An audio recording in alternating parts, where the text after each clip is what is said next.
Tabii bölge çok zengin doğal gaz ve petrol yataklarına sahip olduğu için Rusya'nın yine kolay kolay bırakabileceği bir yer değildi ve çok büyük masraflar, çok büyük askeri harekatlar düzenlendi. Birkaç defa Rus ordularını Çeçenler yendiler, bozguna uğrattılar. Yani biz Oğuz Türkler olarak mesela Dağıstan'a gittiğimizde Pamuk Türklerin arasında bir hafta yaşamış olsak onların dillerini çok net bir şekilde anlayabileceğiz. Çünkü aynı dili konuşuyoruz. Yalnız şunun altını çizmek isterim. Kafkaslardan gelen aşağı yukarı çok sayıda farklı halk olmasına rağmen genelde Çerkezlerin göçü olarak bilinir. Halbuki gelenlerin içerisinde sadece Çerkezler yoktur. Lezgiler, Osetler, Kabardeyler, Balkarlar, İnguşlar, çok sayıda Çeçenler mesela çok sayıda halk gelmişlerdir ama bunlar tabii Çerkez göçü olarak bilinir. Değerli GZT izleyicileri hepiniz hoş geldiniz. Bugünkü konuğum Marmara Üniversitesi Tarih Bölümünden Doçent Doktor Serdar Oğuzhan Çaycıoğlu. Hoş geldiniz hocam. Hoş bulduk, teşekkür ederim. Teşekkürler hocam. Bugün kendisiyle harita üzerinden Kafkasya bölgesini bütün detaylarıyla konuşacağız. Ama konuşmaya başlamadan önce bir soruyla başlamak istiyorum. Hocam Kafkasya neresidir? Bize çizerek detaylıca gösterir misiniz? Tabii. Kafkasya'yı şu şekilde anlatabiliriz. Hazar Denizi ile Karadeniz arasında kalan bir coğrafyadır burası. Tabii denizler arasında olduğu için bir kara geçişi yani adeta bir köprü vazifesi yapmaktadır. Kuzey ile güney arasında da bir geçiş güzergahıdır. Bundan dolayı tarihte pek çok millet tarafından ya da tarihte pek çok büyük devletler, imparatorluklar tarafından ele geçirilmek istenen bir coğrafya olmuştur. Çünkü çok stratejik bir konuma sahip. Şöyle söyleyelim, denizler aracılığıyla buraya gelen, Karadeniz'e gelen gemilerin Hazar Denizi'ne geçebilmeleri için tabii ki bu coğrafyayı kullanmaları, yani İpek yollarını falan düşündüğümüz zaman tarihte buranın çok önemli olduğunu söyleyebiliriz. Hatta kuzey-güney doğrultusunda yollar da yine tarihten itibaren, yani tarih öncesi çağlardan itibaren buradan geçmektedir. Kafkasya'nın coğrafyasına bakmak lazım tabii ki. Kafkasya bize bu kadar yakın bir coğrafya olmasına rağmen aslında biz Türkiye'de çok yakından tanımıyoruz. Bu konuda bizim yani bilmediğimize dair bazı tecrübelerimiz mevcut. Mesela Rusya Kafkasya'yı tanımlarken onların Kafkasya dediği coğrafya Kafkas Dağları'nın kuzeyindeki coğrafyadır. Şurası. Haritada çizmiş olduğum yer. Asıl Kafkasya olarak zikredilir. Dağların ardı ise Kafkasya'nın ötesi, ardı anlamına gelir.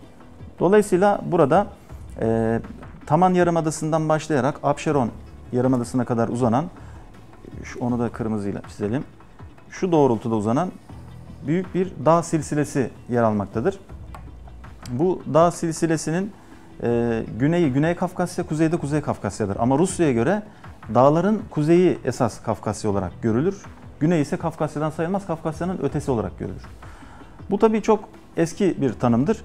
Günümüze baktığımızda, daha doğrusu 20. yüzyıla geldiğimizde artık yeni bir tanım ortaya çıkar. Dağlar esas sınır olarak kabul edilir. Dağların kuzeyi Kuzey Kafkasya, güney ise Güney Kafkasya olarak zikredilir. Güneye baktığımız zaman Azerbaycan, Gürcistan ve Ermenistan devletlerini görürüz günümüzde. Kuzeyde Adıge Cumhuriyeti, Karaçay-Çerkez Cumhuriyeti, Kabardey, Balkarya Cumhuriyeti, Osetya, Alanya Cumhuriyeti, İnguşetya Cumhuriyeti, Çeçenistan Cumhuriyeti ve son olarak Dağıstan Cumhuriyeti yer almaktadır. Toplam 7 tane Rusya içerisinde 7 tane Kuzey Kafkasya Cumhuriyeti burada bulunmaktadır. Kuzeyden güneye geçiş tarih boyunca Tiflis, Kafkasya'nın merkezi konumundadır adeta haritaya da baktığımızda. Kuzeyden güneye geçiş Tiflis üzerinden, daha doğrusu Vladikavkaz üzerinden Kafkas dağlarının arasından geçilerek Tiflis'e ulaşılır. Burası çok sarp dağların arasından geçilir. Tarih boyunca ticaret yolları yol olarak kullanılmıştır. Ticaret kervanları buradan geçmektedir. Kuzey Kafkasya'da çok farklı yönetimler bulunmaktadır. İdari bölgelere ayrılmıştır burası. Krasnodar Krayı'na bakıyoruz. Şurada Krasnodar Krayı'nı görüyorsunuz. Burada Stavropol Krayı'nı görüyorsunuz. Kray nedir diye soracak olursanız, Kray Rusya İmparatorluğu döneminde merkeze uzak olan bölgeler için kullanılan bir tabirdi. Günümüzde ise burası birkaç tane vilayetten oluşan bölgeler olarak karşımıza çıkıyor. Krasnodar Krayı'nın içerisinde Adıge Cumhuriyeti yer alıyor. Rusya 2000 yılına geldiğimiz zaman federal yapıların daha da güçlü hale getirilebilmesi için yeni düzenlemeler yapar ve Kuzey Kafkasya Federal Bölgesi adıyla şu Adige hariç 6 tane, az önce saymış olduğumuz 6 tane cumhuriyet içerisine alan Kuzey Kafkasya Cumhuriyetleri, Kuzey Kafkasya Federal Bölgesi adıyla bir bölge kurar. Buranın içerisinde Stavropol dahildir. Stavropol ve bu 6 cumhuriyet dahildir. Diğer bölge ise yani Güney Federal Bölgesi olarak kurulmuştur. Onun da içerisine Adige Cumhuriyeti ve Rostov ile Kalmukya dahildir. Hocam peki haritanın bu kadar farklı renkli olmasının sebebi nedir? Evet, haritanın bu kadar çok farklı olmasının sebebi bölgede yaşayan çok sayıda farklı dil konuşan halkların yaşıyor olmasından kaynaklanmaktadır. Kafkasya adeta diller dağı anlamına gelir. Yani buradaki kuzeybatı güneydoğu yönünde uzanan şu dağ silsilesinin bulunduğu yerlerde çok farklı diller konuşan adeta 72,5 milletin burada yaşadığını söyleyebiliriz. Güney Kafkasya ise daha sakindir. Burada Azerbaycan Cumhuriyeti içerisinde çok daha az halklar yaşar. İşte Lezgiler, Azerbaycan Türkleri vesaire. Gürcistan'a baktığımızda burada Gürcistan'ın Azerbaycan'a yakın olan kısmında Borçalı bölgesi dediğimiz bir bölge bulunur. Burada Borçalı Türkleri adıyla bildiğimiz Türk topluluğu yaşar. Onlarla tabii Türkiye'nin doğu vilayetlerimizde yaşayan halklar aslında birbirlerine çok yakın bir şivede, dilde konuşurlar. Gürcistan içerisinde Batum bölgesinde Acara Cumhuriyeti yer almaktadır. Kuzeybatıda Abhazya bölgesi bulunmaktadır. Buralar tabii ayrılıkçı, yani Gürcistan'ın merkezi hükümetinden bağımsız olmak isteyen cumhuriyetlerdir. Zaten geçmişte çok sayıda savaşlar da yaşandı. Yine bir diğer bölge Güney Osetya'dır. Gürcistan içerisindeki Güney Osetya. Hatırlayacak olursanız 2008 yılında burada da Gürcistan'ın orayı tekrar kendi merkezi hükümetine bağlamak için düzenlemiş olduğu askeri harekat neticesinde Rusya-Gürcistan Savaşı çıkmıştı ve bu bölgede ciddi savaşlar yaşanmıştı. Hocam çok renkli bir harita görüyoruz şu an. Peki bu haritada yer alan milletler bölgeye nereden ve nasıl geldiler? Kafkasya'daki halkların tarihlerine baktığımızda bölgede bir otokton, yani yerli halk dediğimiz halkları görmekteyiz. Bir de bu bölgeye dışarıdan gelen halkları görmekteyiz. Fakat devletlerin bu bölgeye istilası ile birlikte dışarıdan gelen halklar ile Kafkasya'daki yerli ahalinin birlikte bir arada yaşamalarından dolayı oluşan bir Kafkas üst kültürü meydana geliyor. Bundan dolayı aslında farklı halklar yaşamış olsa da, farklı diller konuşulmuş olsa da uzun yıllar, yani yüzlerce yıl bu bölgede birlikte yaşamaktan kaynaklanan bir kültürel yakınlaşma söz konusu. Ama burada tabii şu şekilde ayırabiliriz. Mesela Çerkez halkları, Kafkasya'daki yaşayan Çerkez halkları. Buraya baktığımızda Adige Cumhuriyeti'ni, Adige Cumhuriyeti içerisinde Adigeleri görüyoruz. Diğeri Çerkezler ve Kabardeyler. Aslında Kabardeyler, Çerkezler, Adigeler hepsi tek millettir. Bunlar daha sonradan hem Rusya İmparatorluğu hem Sovyetler Birliği döneminde ayrıştırılarak oluşturulmuş yapılar şeklinde karşımıza çıkıyor. Şimdi Çerkezlerle ilgili olarak şunu söyleyebiliriz. Karadeniz'den şu bölgede Kuban Nehri bulunuyor. Kuban Nehri Kafkaslardan doğar. Kafkas dağlarından doğar. Bu şekilde ilerler. Burayı sulayarak Azak Denizi'ne dökülür. Burası Kuban Havzası olarak bilinir. Çok verimli bir bölgedir burası. Kuban bölgesi ile Karadeniz Havzası arasında, Karadeniz arasında ve Kafkas Dağları arasında kalan şu bölgede Adige halkları, Adige toplulukları yaşıyorlar. Bunlar tabi burada çok sayıda kabile var. Abzehler, Bijeduhlar, Natuhaylar, Hatıkoylar, Kabardeyler. Bu kabileler kendilerini Adige olarak tanımlıyorlar. Dolayısıyla hepsi Çerkez, Adige. Onlara Çerkez ismini burada yaşayan Türk topluluklarının verdiği söylenir. Buyurun. Burada yaşayan Adigeler, Kabardeyler ve Çerkesler ayrı birer milletmiş gibi ortaya çıkmışlar.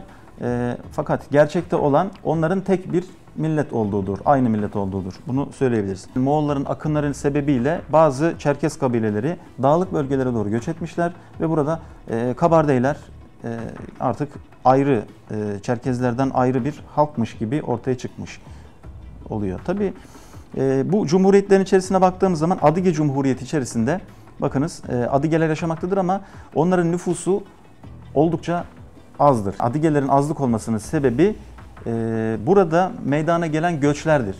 Birincisi göçler. Hem Çarlık Rusya zamanında bölgeden halkların sürgün edilmesi ve daha sonraki yıllarda Rus nüfusunun fazla olduğu şehirlerin buraya dahil edilmesiyle Adige nüfusunun azalması, tam tersine Rusların nüfusunun da artış göstermesinden kaynaklanıyor. Hocam Azerbaycan'daki Lezgiler ve Azerbaycan Türkleri birlikte nasıl yaşıyor? Buraya Azerbaycan Türkleri, Orta Asya'dan gelen Türklerin İran üzerinden Kafkasya'ya ve daha sonra Anadolu'ya doğru göç ettikleri esnada yerleşmişlerdir. En az 1000 yıldır burada yurt tutmuş vaziyettedirler. Azerbaycan içerisinde Çarlık Rusya zamanında kuzeyde, yani Azerbaycan'ın sınırı olan, kuzeydeki sınırı, Rusya ile olan sınırında Samur Nehri bulunuyor. Bu Samur Nehri iki halk arasında sınır olarak belirlenmiş ve Lezgiler de Dağıstan'ın güneyinde yaşayan Lezgilerle Azerbaycan Türkleri artık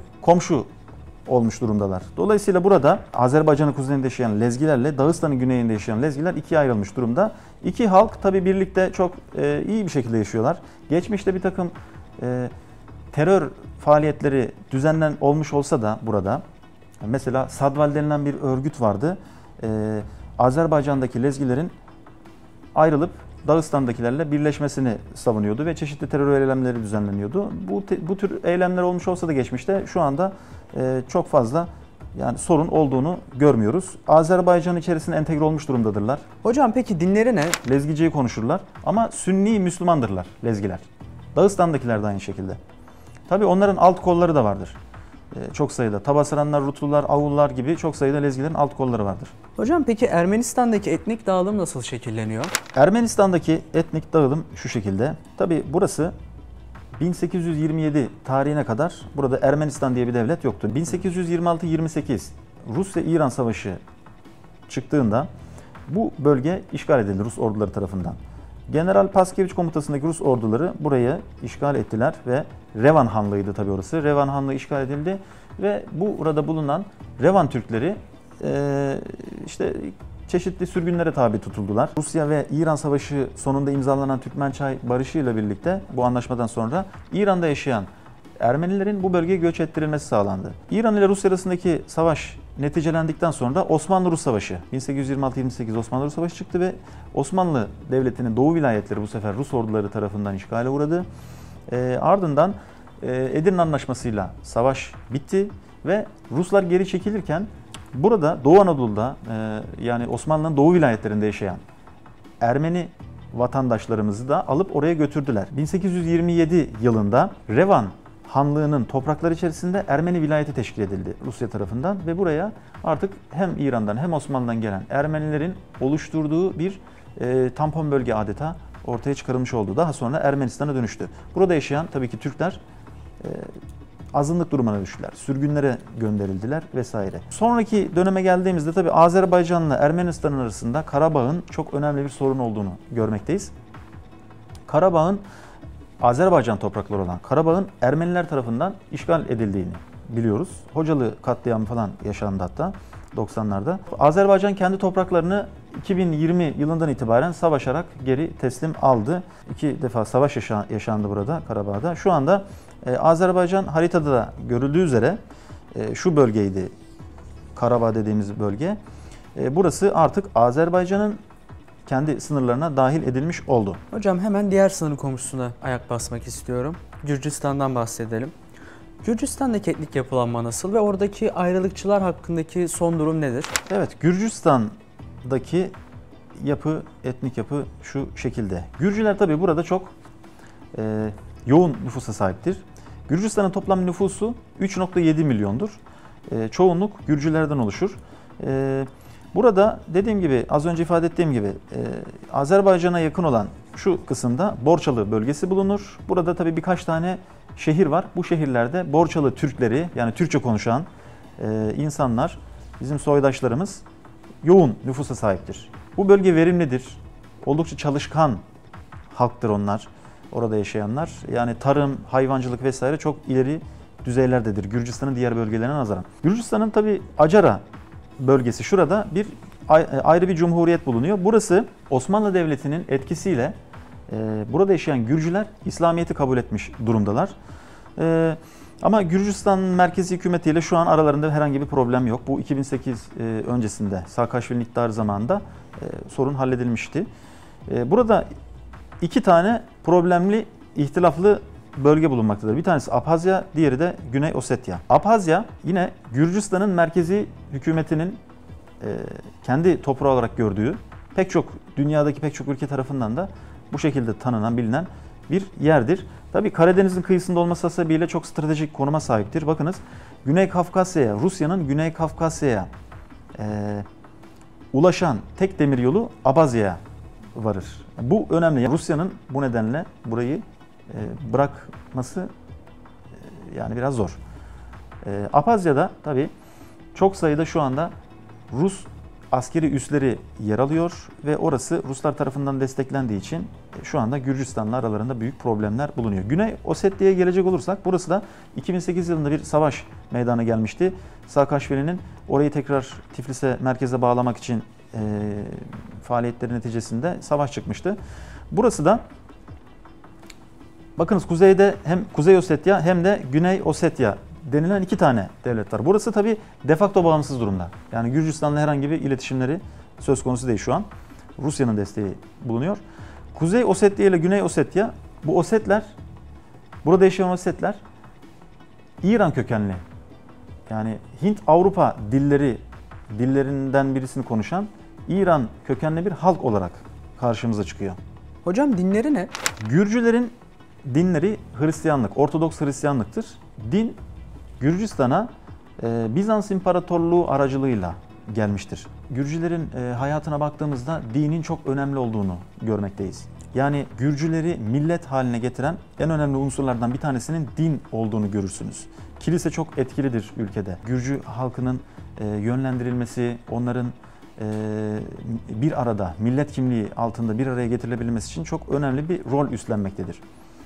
Gürcüler bu arada çok tabii köklü bir millettir. Kendilerine has alfabeleri bulunuyor ve dilleri.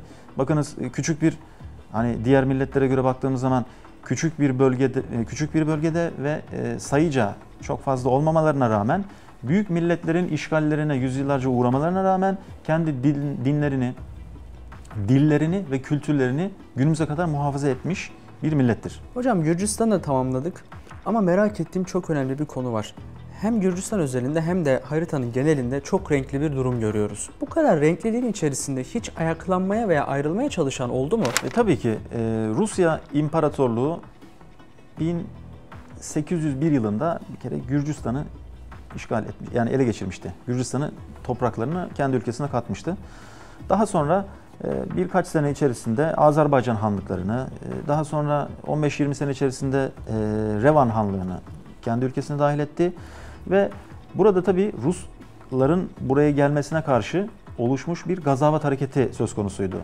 Şeyh Mansur'un önderliğinde 1785'lerden itibaren Şeyh Mansur'un önderliğinde İmam Muhammed, Şeyh Şamil gibi önderlerin yürüttüğü bir müridizm hareketi, diğer adı müridizm ve gazavat hareketi olarak bildiğimiz hareket meydana gelmişti. Onlar tabii direndiler uzun yıllar Rusların bu bölgeyi işgal etmelerine karşı. Ama 1859 yılında bu hareket Ruslar tarafından bitirildi. Bundan sonra burada Çarlık Rusya yönetimini kurdu. Daha sonra Sovyetler Birliği dönemine geçtiğimizde yine bakınız 90'lara kadar hem Kuzey Kafkasya hem Güney Kafkasya Rusya tarafından idare edildi. Tabii bu arada Rusya'dan ayrılmak isteyenler elbette oldu. Mesela 1917 yılında Rusya İmparatorluğu dağılınca yerine Sovyetler Birliği kurulmadan evvel Azerbaycan Cumhuriyet ilan etti. Tiflis'te Cumhuriyet ilan ettiler. Azerbaycanlılar, Gürcüler ve Ermenilerden oluşan bir hükümet oluşturuldu. Fakat Kızıl Ordu birlikleri birkaç sene içerisinde bu bölgeyi tekrar ele geçirerek kendi ülkesine, yani Sovyetler Birliği'ni oluşturarak kendi ülkesine bağlamış oldu. Yine bakınız Kuzey Kafkasya'da da çok defa Rusya'dan ayrılmak isteyenler oldu. Bu dönemin özellikle Sovyetler Birliği'nin dağılmasından sonra, yani 1990'lardan sonraya denk geldiğini görürüz. Mesela Çeçenistan, Cevher Dudayev önderliğinde Çeçenistan Rusya'dan ayrılmak, bağımsız bir devlet kurmak istedi. Fakat tabii bölge çok zengin doğal gaz ve petrol yataklarına sahip olduğu için Rusya'nın yine kolay kolay bırakabileceği bir yer değildi ve çok büyük masraflar, çok büyük askeri harekatlar düzenlendi. Birkaç defa Rus ordularını Çeçenler yendiler, bozguna uğrattılar ama netice itibariyle Cevher Dudayev'e düzenlenen bombalı saldırı neticesinde kırıldı halkın büyük bir direnişi. Ama yine tabii sönmedi, bu ateş sönmedi, devam etti. Sonradan Çeçenistan'da Rus yanlısı hükümetler kuruldu.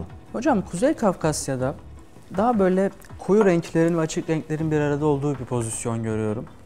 Ve bu cumhuriyetler hep Rusya'nın içinde özerk statüde olduğunu söylemiştiniz. Bu özerk cumhuriyetlerde yaşayan insanların dinleri ne, ekonomik yapıları nasıl? Kuzey Kafkasya'da bulunan cumhuriyetlere baktığımızda 7 tane cumhuriyet olduğunu söylemiştik. Adigey Cumhuriyeti, Karaçay-Çerkez Cumhuriyeti, Kabardin-Balkarya Cumhuriyeti, Kuzey Ossetya Alanya Cumhuriyeti, İnguşetya Cumhuriyeti, Çeçenistan ile birlikte son olarak Dağıstan Cumhuriyeti bulunuyordu. Karaçay-Çerkez Cumhuriyeti'ne bakalım. Karaçay-Çerkez Cumhuriyeti burada bakınız Karaçaylar ve Balkarlar Kafkasya'da yaşayan, Kafkasya'nın yerli ahalilerinden bir tanesidir. Ama Türk topluluğudur onlar. Karaçaylar ve Balkarlar. Bunlar Kıpçak kökenlidirler. Kıpçak nedir? Altınorda Devleti ve Kuman Kıpçakların yaşadığı coğrafyada Hazar Denizi'nin kuzeyindeki ve Karadeniz'in kuzeyindeki geniş coğrafyaya hakim olmuş topluluklardandır. Oğuz Türkleri ise Azerbaycan Türkleri ile Türkiye Türkleridir.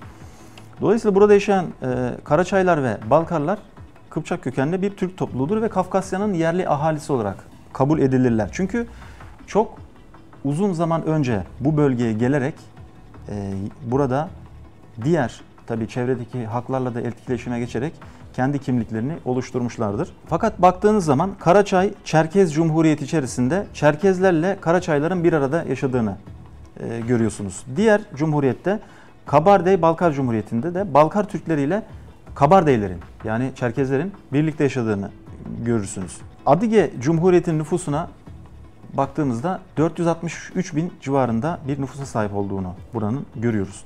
Ama burada tabii Adigeliler çok daha az sayıdalar. Rusların nüfusu burada daha fazla. Karaçay-Çerkez Cumhuriyeti'ne baktığımızda ise 465 bin civarında bir nüfusa sahipler. Burada da yine Karaçaylarla Çerkezlerin aynı yerde yaşadıklarını görebiliyoruz. Diğer cumhuriyet Kabardey-Balkarya Cumhuriyeti. Buranın nüfusu da takriben 869 bin civarında bir nüfusa sahipler.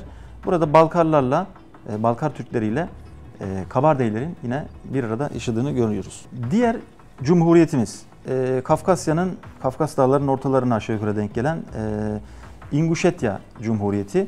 İnguşetya Cumhuriyeti'nde yaşayan insanlarla Çeçenistan'da yaşayan insanların aslında akraba olduklarını söyleyebiliriz. Çünkü onlar kendileri Vaynah üst kimliği altında birleşmişler ve bu şekilde varlığını sürdürüyorlar. Kuzey Ossetya'nın nüfusu 693 bin civarındadır. İnguşetya'nın nüfusu 513 bin, takriben 513 bin civarındadır. Çeçenistan'ın nüfusu ise diğerlerine göre daha kalabalıktır. 1,5 milyon civarında bir nüfusu var. Çeçenistan'da ve İnguşetya'da bakınız yerli halk, daha doğrusu asıl bölgenin sahibi olan asıl halk yani Çeçenler ve İnguşlar %90'ların üzerinde bir orana sahiptir. Yani burada tamamen yerli halkın, bölgenin sahibi olan halkın idaresinde olan bir cumhuriyet söz konusu. Dağıstan Cumhuriyeti'nin nüfusuna baktığımızda ise 3 milyon 135 bin civarında bir nüfusa sahip olduklarını görüyoruz. Dağıstan Cumhuriyeti diğer Kuzey Kafkasya Cumhuriyetlerinden farklı bir özelliğe sahip. Nedir? Diğer halklar, diğer cumhuriyetler asıl yerli halkın isimleriyle anılırken Çeçenistan gibi, işte İnguşların olduğu yerde İnguşetya gibi ya da Adige gibi. Dağıstan Cumhuriyeti'nde bakınız dağlardan ismini almış bir ülkeyi görmekteyiz ve burada yaklaşık 14 civarında resmi dil, asıl dil olarak kabul ediliyor. Yani bu da şu demek oluyor ki burada 14 tane farklı halk yaşıyor ve hepsi de azınlık değil, yerli bölgenin resmi ahalisi. Hocam Dağıstan'da 14 farklı ana dil olduğundan bahsettiniz. Bu da demek ki 14 farklı millet yaşıyor dediğiniz gibi. Hocam bunlardan biraz bahsedebilir misiniz? Kimler yaşıyor bu bölgede? Evet, Dağıstan dediğim gibi çok karmaşık bir coğrafya. Burada çok sayıda halk yaşıyor. Baktığımız zaman şu maviyle gördüğümüz yerde Kumuk Türkleri yaşıyor. Burası Kumuk Ovası olarak adlandırılır. Hazar Denizi'nin kıyısındaki bir coğrafyadır. Kumuk Türklerinin yaşadığı coğrafya. Kumukların şöyle bir özelliği var. Dağlık bölgelerde ikamet etmektedir. Bölgede bundan dolayı Kumuk Türkçesi ortak anlaşma dili olarak ortaya çıkmıştır. Yani farklı dilleri konuşan Darginler, Laklar, Lezgiler gibi halklar burada ticaretlerini ya da çeşitli işlerini halledebilmek için uzun yıllar, yüzlerce yıl Kumuk Türkçesinde konuştular. Kumuk Türkçesi Kıpçak Türkçesidir. Fakat Oğuz Türkçesinin etkisi altındadır. Yani biz Oğuz Türkler olarak mesela Dağıstan'a gittiğimizde Kumuk Türklerin arasında bir hafta yaşamış olsak onların dillerini çok net bir şekilde anlayabileceğiz. Çünkü aynı dili konuşuyoruz. 7 numaralı bölgeye baktığımız zaman burada Avarların, şu rengin olduğu yer, Avarların coğrafyası. Avarlar tarihte Avrupa Avar Devleti'ni kurmuş olan Avarlarla, Avar Türkleriyle bir ilgileri yok bunların. Onlar Kafkasya'da çok uzun yıllar önce, milattan önceki yıllarda kurulmuş olan Albanya devleti içerisinde yer almışlar. İşte onların oluşumunda Lekler, Albanlar ve daha sonraki alanların falan rol oynadığı tahmin ediliyor. Onlara bu Avar ismini Kumuk Türklerinin verdiği biliniyor. Çünkü Avar biliyorsunuz avare gezmekten gelir. Zaten Avarlar da başıboş gezen insanlar anlamında onlara söylenilmiş, öyle bir verilmiş bir isimdir. 9 ile görmüş olduğunuz şuradaki bölge Lakların yaşadığı bölgedir. Bu Laklar da Dağıstan'ın aşağı yukarı orta bölgesine düşer. İşte kuzey batıda Avarlarla komşudur. Güney doğusunda Gürcistan'a doğru uzanan Rutulların, Ağulların yani Lezgilerin kollarının yaşadığı bölgeler bulunmaktadır. Lakların diğer ismi Gazi Kumuk'tur. Gazi Kumuk ismi onlara Arap fetihleri sırasında İslamiyet'i ilk kabul eden halklardan birisi oldukları için verildiği tahmin ediliyor. Gazi ünvanı, Gazi Kumuk deniliyor ama öbür ismi Lak'tır onların. Lezgilere gelirsek, Lezgilerin yaşamış olduğu yer, onu da maviyle gösterelim. Tabii. Şu bölge Lezgilerin yaşadığı yerdir. Lezgilerin aslında çok fazla alt kolları bulunuyor.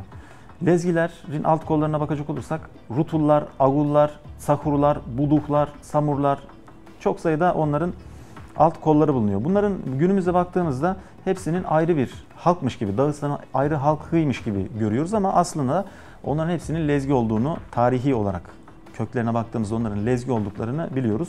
Akraba topluluklar diyebiliriz. Darginlerin yaşadığı bölgeye baktığımızda şu 8 numaralı bölge, işaretlemiş olduğum 8 numaralı bölgenin Darginlerin yaşadığı bölge olduğunu görüyoruz. Tam olarak Dağıstan'ın ortalarına aşağı yukarı denk geliyor. Kuzey doğuda Kumuk Türkleriyle komşular. Aşağıda yine Lezgilerle, güneyde Lezgilerin alt kollarıyla komşular ve kuzey batıda Avarlarla komşu durumdalar. Darginler de Dağıstan'da önemli bir halk tabii ki. Darginlerin de alt kolları mevcut. Akuşa, Kaytak ve Kubaçi gibi çok sayıda daha sayabileceğimiz onların alt kolları mevcut. Hocam din buraya nasıl geldi?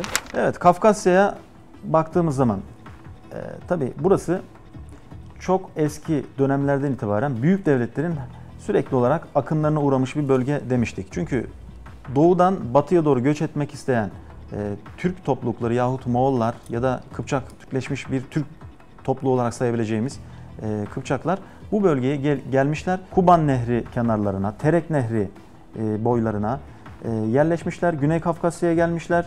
Dolayısıyla çok sayıda yani Kimmerlerden, İskitlerden itibaren bu bölgenin bir geçiş bölgesi olduğu ve yerleşmeye sahip olduğunu biliyoruz. Evet, Kafkasya'ya dinlerden, semavi dinlerden özellikle ilk gelen dinlerden Musevilik olduğunu görebiliyoruz. Buraya Musevilik dini aşağı yukarı 5. yüzyılda bölgeye gelen, güneyden İran üzerinden gelen Yahudilerle bu dinin buraya girdiğini görüyoruz. Fakat tabii sonradan Arap fetihleri meydana geliyor. 7. yüzyılda özellikle, 7. 8. yüzyılda. Hazar Devleti'nin de dağılmaya başladığı bir dönem olduğu için Hazar-Arap savaşları, Hazar Türkleri ile Arapların savaşları burada meydana geliyor. Amaç Kafkasya'nın ele geçirilmesini sağlamak. Yani tamamen güç, bu bölgenin bir çekişme sahası olduğunu görmekteyiz. Hazar Türkleri sayesinde Museviliğin burada yayılmaya başladığını ve Araplarla birlikte de İslam dininin burada kök salmaya başladığını görmekteyiz. Diğer semavi dinlerden Hristiyanlık ise buraya aslında daha önce gelmiştir. Çünkü Gürcülerle, Abhazyalılarla Hristiyanlık dini buraya 1. yüzyılda aşağı yukarı ulaşmıştır diyebiliriz. Fakat Kuzey Kafkasya'da Hristiyanlık ve Hristiyanlıktan daha da önce putperestlik inançları hakimdi. Hatta Kuzey Kafkasya'daki bazı bölgelerde çok sonraki yıllarda, mesela buralarda çok uzun yıllar 17. 18. yüzyıllarda İslamiyet'i kabul etmiş yahut Hristiyanlığı kabul etmiş halklar var. Bakınız çok geç dönemler bunlar. Evet. Dolayısıyla bunların eski dinleri olan putperestlik ile Hristiyanlığı yahut İslam dinini harmanlayıp yani birbirleriyle karıştırıp devam ettiklerini biliyoruz. Ama Dağıstan'da özellikle İslam dininin çok etkin olduğunu, Gazi Kumuklar arasında, Kumuk Türkler arasında, Avarlar arasında çok yaygın olduğunu biliyoruz. Lezgiler mesela çok iyi, Osmanlı Devleti'yle de çok yakın temasları olan bir halktır. Sünni Müslümandırlar. Bu şekilde dinlerin geldiğini söyleyebiliriz. Hocam haritadaki renkliliği geniş çaplı olarak ele aldık. Ama merak ettiğim bir nokta daha var. Tarihte bu bölgeden Türkiye'ye göç yaşandı mı? Tabii. Rusya bu bölgeyi işgal ettikten sonra tabii uzun yıllar hakimiyetini sağlamak için, Rus hakimiyetini sağlamak için mücadele ettiler. Kuzey Kafkaslar'da özellikle. Dağıstan, Çeçenistan gibi bugün Dağıstan ve Çeçenistan gibi coğrafyalarda çok güçlü bir direniş vardı Ruslara karşı. Şeyh Şamil 1859 yılında yakalandıktan sonra Ruslar tarafından bu hareket maalesef bitti. Ve ardından 1864 yılında bölgede yaşayan Adigelerin, Çerkezlerin sürgünlere uğradıklarını görüyoruz. 1864'ten sonra peyderpey kimisi gemilerle, kimisi karayoluyla Osmanlı Devleti'ne göç ettiler. O yüzden Türkiye'de çok sayıda Çerkez yaşamaktadır. Yalnız şunun altını çizmek isterim. Kafkaslardan gelen her aşağı yukarı çok sayıda farklı halk olmasına rağmen genelde Çerkezlerin göçü olarak bilinir. Halbuki gelenlerin içerisinde sadece Çerkezler yoktur. Lezgiler, Osetler, Kabardeyler, Balkarlar, İnguşlar, çok sayıda Çeçenler mesela çok sayıda halk gelmişlerdir ama bunlar tabii Çerkez göçü olarak bilinir. Kırım ve Kafkas göçleri diye de geniş bir çerçevede başlığı vardır tabii ki bunun. Bu anlatmış olduğumuz Kafkasya, özellikle Kuzey Kafkasya ile ilgili benim de editörlüğünü üstlenmiş olduğum bir kitabımız var. Bu kitapta Kuzey Kafkasya'daki cumhuriyetleri görebilirsiniz. Kuzey Kafkasya'daki cumhuriyetleri Tekin Aycan Taşçı yazdı. O bölümü okuyabilirsiniz. Azerbaycan Cumhuriyeti, yine Gürcistan, Ermenistan Cumhuriyeti ayrıntılı olarak ele alındı, incelendi. Yine Türkiye'nin Güney Kafkasya politikası, Rusya'nın Güney Kafkasya politikası, İran'ın Güney Kafkasya politikası, Avrupa Birliği'nin Güney Kafkasya politikası, Amerika Birleşik Devletleri'nin Güney Kafkasya politikası ve Çin'in Güney Kafkasya politikası da alanında uzman hocalarımız tarafından burada ele alındı. Tabii 21. yüzyılda Kafkasya olduğu için güncel bir kitap, bunu önerebilirim.